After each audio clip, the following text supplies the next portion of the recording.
All right, what's going on, guys? So for today's presentation, we'll be following up on a lot of the work that we did previously.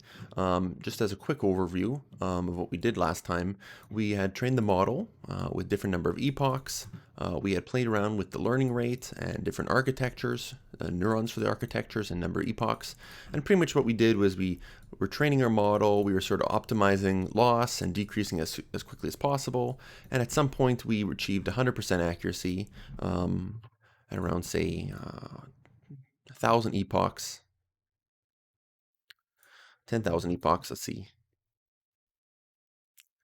At some point, once the loss decreases, we end up achieving 100% accuracy.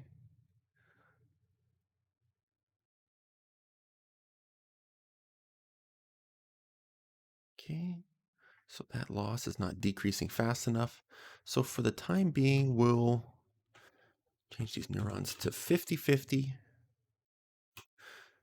make the learning rate a little quicker, just so that our model achieves 100% accuracy much quicker, okay? So we played around with these numbers last presentation, and we had a pretty good understanding for exactly what was going on. But one of the issues was we had discussed if we wanted to expand our model and add an additional hidden layer at this point, let's just say add 10 neurons. With the way that we created our model here, we do not allow for that modularity. So if you look at here, this is one of the big issues here is our weights and biases are hard-coded, our layers are hard-coded, how we set up the trainable variables here is hard-coded. And additionally, with our forward call, everything is hard-coded. We have 1, 2, 3 layers. Everything is set in stone. So we really can't add a third layer without playing around with our class method. And you can sort of see here that we achieve 100% accuracy and loss early on. Fantastic. So what we really need to do is we need to take a look at this architecture. So this architecture, rather than relying on just the zeroth and the first element, 1 and 2, we want to look at variable length. So how we're going to do that is architecture now. What we're going to do is make it a variable length list, and we'll call that arg star. Okay, so what this is just saying is, okay, pass in a list, and it can be a variable length, and I can do something with it. So now instead of architecture, we can just grab args. We have to pass in 0, so that it just passes in the first set of the list. So that now when we pass in architecture, and we pass it in here, what it's going to do is pass in self.architecture as 1, 2, and 3 elements. 1, 2, 3 now, hidden layers. Okay, so we'll just save that quickly. So that is now our architecture. So now we go straight to the build method here and to see what we can do. So one of the issues is, okay, we initialize, that's all fine. But at this point, this is our problem area, okay? This is sort of set in stone, architecture 0, 1, 1, 2, 2. The thing is, this can be a variable length, right? So what we really need to do is sort of loop through these architectures. So if we know self.architecture is 1, 2, 3, what we can do is we can go for dim in self.arc. Okay, so what this is in fact doing is loop through this architecture, 50, 50, 10, loop through it, okay? Okay. So what it's going to do is for the first one, it's going to loop through the first element, which is 50. So we know that the first one is going to be 50.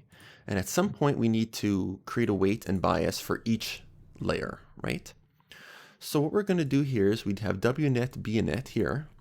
What we're going to do is we're going to have another class method that we're just going to call self.weights to compound all the weights. We're going to set it as an empty list, and self.biases as an empty list, where we're going to collect all the weights and biases. So at this point, one thing we can do is that we can add weights by using an append method. And then at this point, we can actually just take this. So this will be our first weight. tf.variable wnet, take that. Copy and paste. Maybe I'll delete it just so I don't, just so I remember I did it. So what it's going to do is for the first one, we know this number is going to be 50. And rather than being self.architecture 0, we know it's actually going to be the value of dimension, right? And the input length is still the same. Okay, so for the first one, we're passing the input length, which again is, if we scroll down here, is x.shape0, which is 2 features, right? Which is right here. Good. So there you go. Let's just make sure it's lined up nicely. Okay. And the thing is, we need to do the exact same thing with our biases, right? So biases dot append. And then with that, we can just take our bias, copy and paste, delete that so that it's not renamed. And then instead of self.architecture, that's always set to the value of the dimension, which is dim.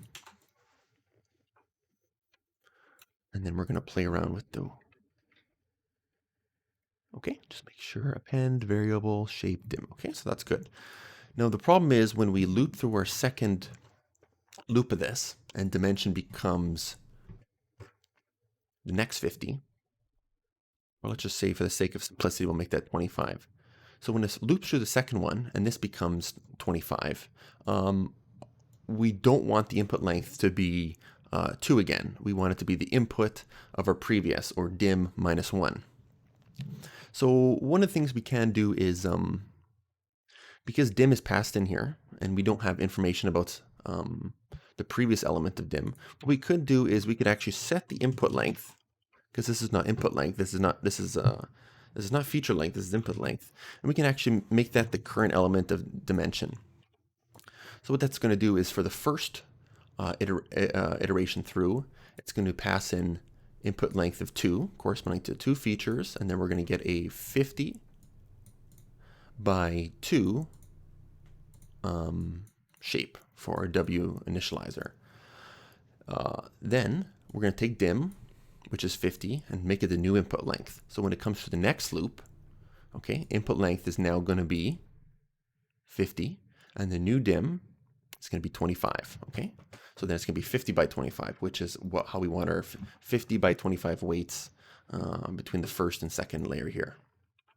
Okay, so that's exactly how we're going to do that. So if we have that, leave a space there, that should work nicely. And actually what it does is, so that's all stays the same, that's all stay the same. So that actually takes care of everything that we need it to do for us.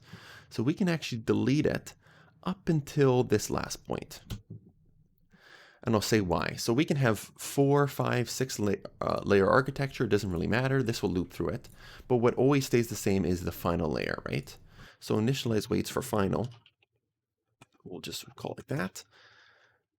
Initialize bias for final. And what happens is this actually has to stay the same because we want the final neuron output to be 1 in both cases, regardless of our architecture, right? And we can't really throw in the loop because then we have to say, oh, is it the last element of it? So for the time being, we'll just leave it outside, and we have to rename it properly, right? So our self.weight, we're going to append that, make sure it's appended, and then do the same thing right here. Biases, dot append. Good. And then we sort of have our issue here. Okay, so when you think about it, we didn't name any of the layers ourselves, right? So this actually doesn't make any sense. That doesn't make any sense. So all we have is our weights and biases, but they're not together, right? So we have one for self.weights, which is a list of weights appended, and we have biases, which is a set of biases added together. So one of the things you can do in Python when you have 2 lists is that you can actually just sort of concatenate them together using this notation, which is just add, right? So just like you can add strings together, lists, you can actually add them together like this, and it'll add one list onto the other one. So that actually takes care of all that legwork for us pretty easily. And the next thing we want to do is we want to worry about this call function. So definitely this build, self.build should stay the same, so nothing changes. We're going to build, and now we're going to build our new weights and biases this way. And note that even by changing this does not change how this works here, and I'll tell you why. So for the first, it doesn't matter how many weights we have or how many biases. The weights will be first and the biases will be second. So at this point in our model, when we call model.variables, it's going to determine the gradients for the weights and the biases in that order. When we had it before, I think we had the weights of layer 1, biases layer 1, weights of layer 2, biases layer 2, but it actually doesn't matter. What matters is we pass it in here, weights, biases, it returns gradients, weights, biases, and then when we assign sub using this, let's expand that there, it's going to take the variables, doesn't matter the order, still determine the gradient, and still put everything back into model.variables in the same order. So this actually does not change how this code operates when we have a different sort of organizational structure of weights.biases. So that's all good. But this call method is when we have to be a little more concerned and see exactly what we're trying to do here. So definitely we're going to need some sort of loop and to perform these. And in every single evaluation of matrix multiply and the sigmoid, what do we need? We need the first weight and the x and the first bias, okay? So here I called it all self.variables, right? And the weights and biases are sort of just added onto each other. But the one of the interesting things is I actually did declare them and called them self.weights and biases here, right? So one thing I can do is I can actually use some form of concatenation for WB in zip, okay? And what zip does is it just takes one element from two different structures and puts them together and returns them as W and B. And because they're in the same order, for example, the first element of self.weights is layer 1, first element of self.biases is layer 1. One thing we can do is actually we can just pass it like this.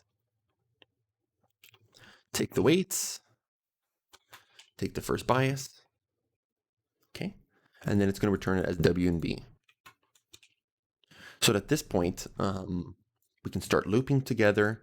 We have our X, we have our weight, we have our bias, we can return Z, we can return activation, and we can do this as many times as we want until this is exhausted, meaning we've gone through all the weights and biases, and we'll make sure to update everything else afterwards. So with that, this will be the first part of the modularity video, and next time we're going to finish this call method and we're going to see if it can work in our model implementation.